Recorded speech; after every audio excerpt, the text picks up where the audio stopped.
Good morning, শুভ সকাল। আজ তো শুক্রবার, বেশ ফ্রেশ লাগছে, কিন্তু তোমার কথা রোজই আমার মনে পড়ে। আজ যেন বেশি বেশি মনে পড়ছে। হঠাৎ করে তোমার কথা এত বেশি বেশি কেন মনে পড়ছে কিছু বুঝতে পারছি না। তবে কি তুমি ভালো নেই? কেন? সেটা তো হতে পারে না। আজ তো তোমার বড্ড বেশি ভালো থাকার কথা, তাই তাই বুঝি আমার তোমার কথা মনে পড়ছে। হয়তো তুমি অনেক ভালো আছো, তাই আমার দীর্ঘ নিঃশ্বাসটাও কত ভারী হয়ে গেছে।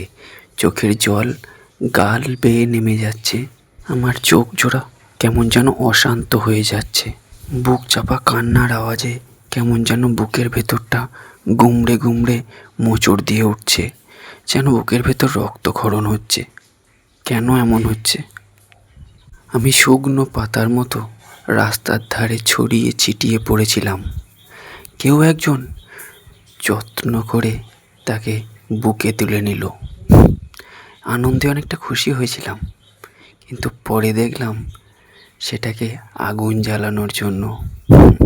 কিন্তু বিশ্বাস করো, সেই আগুনে পুড়ে যাওয়া ছাইগুলো আজ অনেক পরিণত। কিন্তু তুমি কেন ভালো নেই? তোমার কথা কেন মনে পড়ে? আমি চাইলেও সেগুলো কেন আটকাতে পারি না বলো? তুমি তো মুক্ত পাখির মতো বাঁচতে চেয়েছিলে।